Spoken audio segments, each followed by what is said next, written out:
अस्सलाम वालेकुम। अलमुंतज़िर computer classes के इस चैनल में आप सबका वेलकम है जी। इस चैनल पर हम लोग कंप्यूटर की टर्म्स की वर्किंग के बारे में देख रहे हैं कि कंप्यूटर के अंदर कुछ टर्म्स होती हैं जो वर्क किस तरह से करती हैं।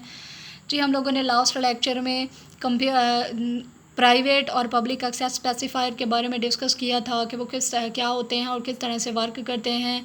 फिर उनके थ्रू हम लोगों ने कुछ प्रोग्राम्स भी करके उसके बाद हम लोगों ने देखा कि एग्जीक्यूटिंग मेंबर फंक्शंस जो होता है वो किस तरह से वर्क करता है।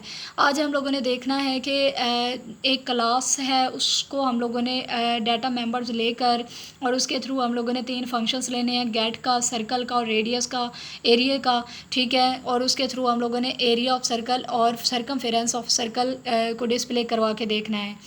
लेकिन स्टार्ट करने से पहले अगर आप हमारे चैनल पर न्यू हैं तो प्लीज़ हमारे चैनल को सब्सक्राइब कीजिए, बेल आइकन को प्रेस कीजिए ताकि नेक्स्ट अपलोड होने वाली वीडियोस के नोटिफिकेशंस आपको रिसीव होते रहें और आप सीखते रहें।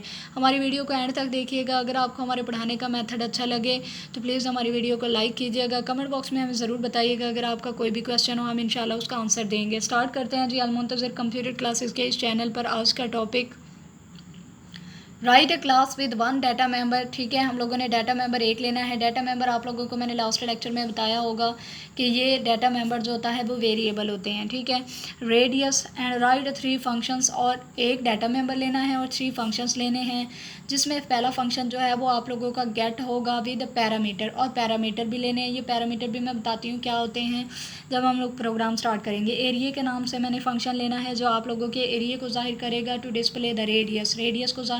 रेडियस को डिस्प्ले करवाने के लिए मैंने एरिया के नाम से फंक्शन लिया है, एंड सरकमफेरेंस को डिस्प्ले करवाने के लिए मैंने सर के नाम से एक फ़ंक्शन लिया है। ठीक है, ये शॉर्ट फॉर्म होती है ताकि आप लोगों के फंक्शंस नेम जो होते हैं वो ज़्यादा बड़े ना हों। तो स्टार्ट करते हैं जी हम लोग अपना program. Hash include iostream dot h, hash include conio dot h. Hash हमारे पास होता है स्टार्टिंग पॉइंट, इंक्लूड होता है जी हमारे पास header file, preprocessor directive that are used to include the header files in the program. ठीक है, आयो स्ट्रीम होता है जी हमारे पास हेडर फाइल नेम, और dot h extension of header file होती है।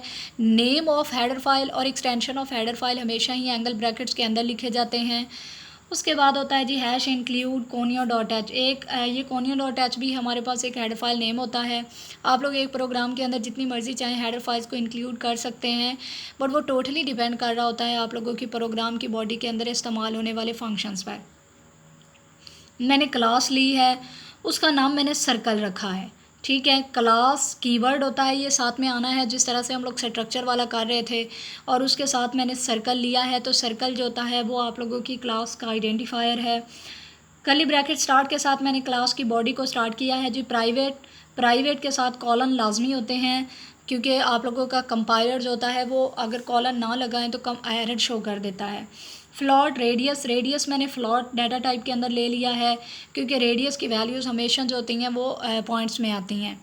उसके बाद पब्लिक मैंने लिया है, पब्लिक एक्सेस स्पेसिफायर है जो आप लोगों के फंक्शंस के लिए यूज़ होता है क्योंकि हम लोगों ने जो फंक्शंस होते हैं उनको बॉडी के बाहर एक्सेस करना होता है। Void get float R, void के नाम से, वॉइड एक रिटर्न टाइप होती है और गेट एक फंक्शन होता है। ठीक है, जो आप लोगों के आउटपुट के लिए इस्तेमाल होता है, इनपुट के लिए इस्तेमाल होता है। फ्लॉट आर, चूँकि उसने हमें पैरामीटर का नाम लिया है इसीलिए मैंने यहाँ पर पैरामीटर दे दिया है।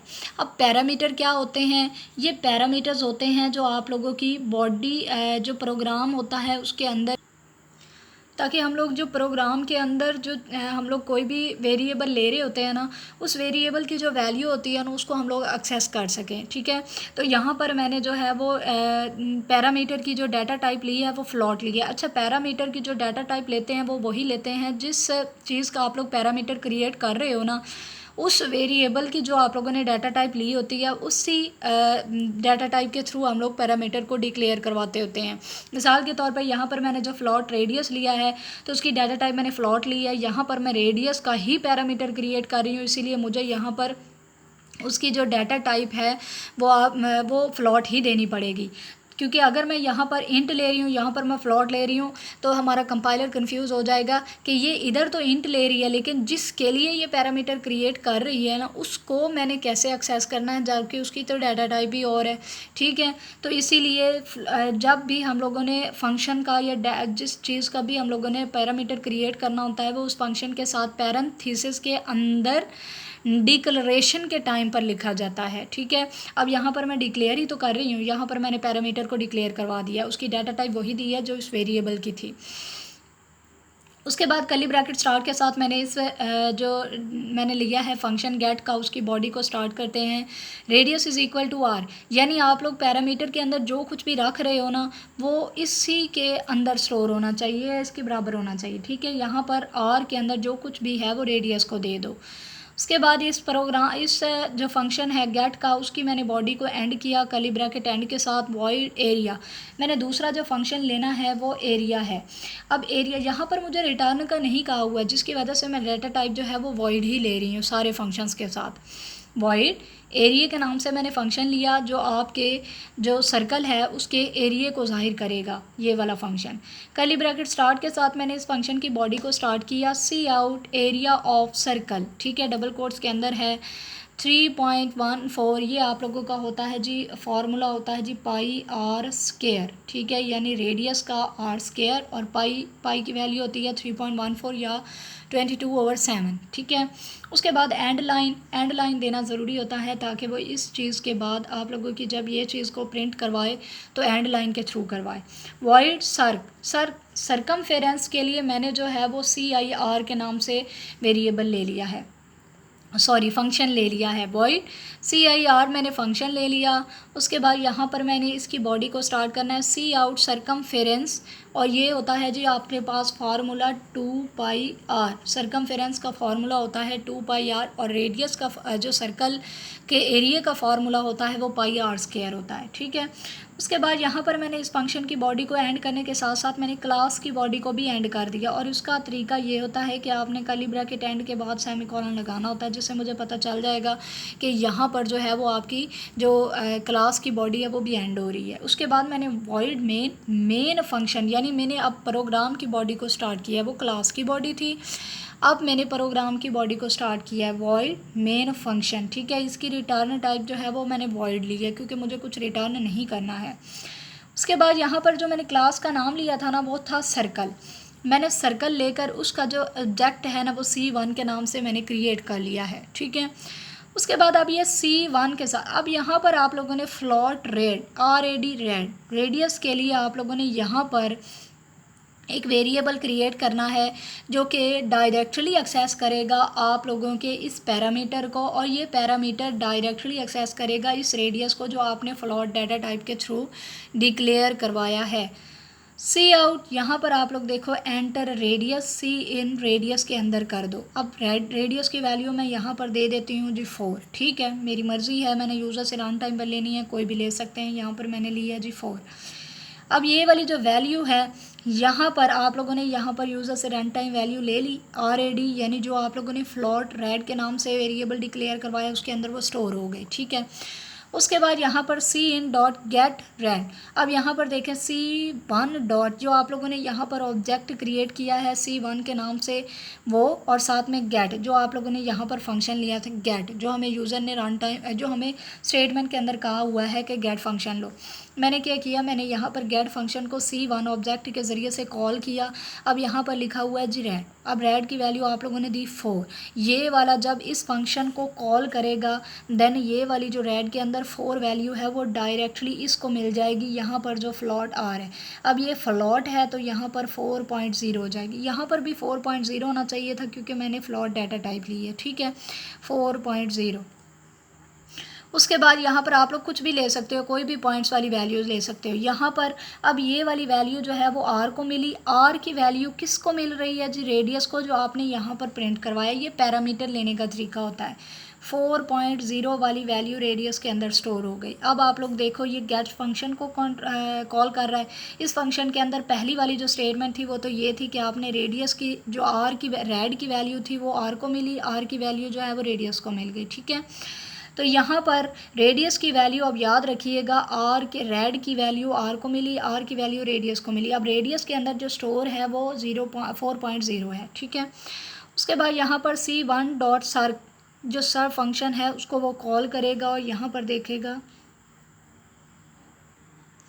उसके बाद वो यहाँ पर इस फंक्शन को कॉल करने के बाद अब यहाँ पर ना उसने ऑब्जेक्ट जो हमने क्रिएट किया उसने पहले एरिया वाले फंक्शन को कॉल करना है, ठीक है। यहाँ पर एरिया वाला फंक्शन लिखना भूल गई थी मैं, तो C1 डॉट एरिया, अब एरिया फंक्शन की तरफ वो कॉल करेगा, इस फंक्शन की तरफ वो आ जाएगा, ठीक है। अब ये जो ऑब्जेक्ट मैंने क्रिएट किया था ना C1, वो कॉल कर रहा है एरिया फंक्शन को। अब एरिया फंक्शन के अंदर जो स्टेटमेंट लिखी हुई है वो एज इट इज़ आपकी स्क्रीन पर शो हो जाएगी, जो लिखा हुआ है एरिया, ठीक है, area of circle, double quotes के अंदर जो कुछ लिखा होता है वो एज इट इज़ शो हो जाता है।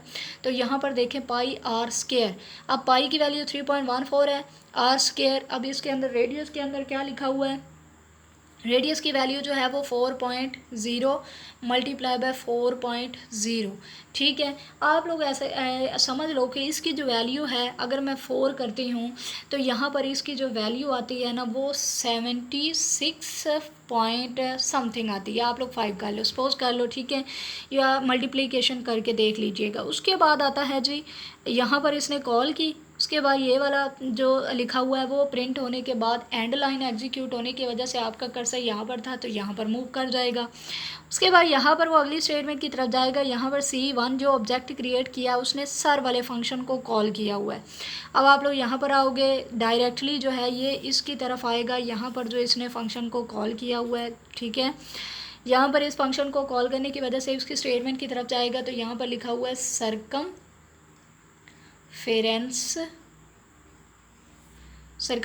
उसके बाद साथ में लिखे हुए हैं जो कॉलन, डबल कोट्स के अंदर वो एज इट इज़ शो होंगे, यहाँ पर भी कॉलन थे, ठीक है।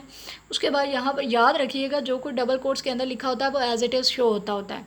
यहाँ पर 2 पाई आर है तो ये 2 multiply by 3.14 multiply by radius की वैल्यू आप लोगों ने ली है जी 4.0, जब ये इसके साथ मल्टीप्लाई होगा तो ये आएगा जी आंसर आप लोगों के पास 30.4 या इस तरह का कुछ आएगा, ठीक है। उसके बाद यहाँ पर अब जितने भी फंक्शंस थे ना उन तीनों को उसने कॉल कर लिया, गैर फंक्शन को भी कॉल कर लिया, ये इसीलिए किया ताकि हम पैरामीटर के थ्रू उसकी वैल्यू को उसको एक्सेस दे सकें, ठीक है। उसके बाद उसने एरिया वाले फंक्शन को भी कॉल कर लिया और सार वाले फंक्शन को भी कॉल कर लिया जो सरकमफेरेंस के लिए इस्तेमाल हुआ था। उसके बाद नेक्स्ट आएगा जी गेट फंक्शन की तरफ। अब ये गेट फंक्शन एक ऐसा फंक्शन होता है जो आपके आउटपुट को स्क्रीन पर जितनी देर आप लोग चाहते हो उतनी देर रखने के लिए इस्तेमाल होता है। कर्ली ब्रैकेट एंड के साथ आपका ये प्रोग्राम एंड होता है। आई होप कि ये वाला प्रोग्राम आपको समझ में आया होगा, जिसमें हम लोगों ने एक डाटा मेंबर लिया है जिसको प्राइवेट एक्सेस स्पेसिफायर के थ्रू डिक्लेयर करवाया है और 3 हम लोगों ने फंक्शंस लिए हैं। पैरामीटर के अंदर हम लोगों ने एक फ़ंक्शन को वैल्यू दी है और 2 फंक्शंस के अंदर हम लोगों ने वैल्यू को प्रिंट करवा के देखा। आई होप कि आप लोगों को समझ में आया होगा। अगर आप लोगों की कोई भी कन्फ्यूजन है तो आप कमेंट बॉक्स में हमसे क्वेश्चन पूछ सकते हैं, हम इंशाल्लाह उसका आंसर ज़रूर देंगे। नेक्स्ट इंशाल्लाह एक और प्रोग्राम एक और टॉपिक के साथ हाज़िर होंगे। तब तक के लिए अपना बहुत सारा ख्याल रखिए। अल्लाह हाफिज़।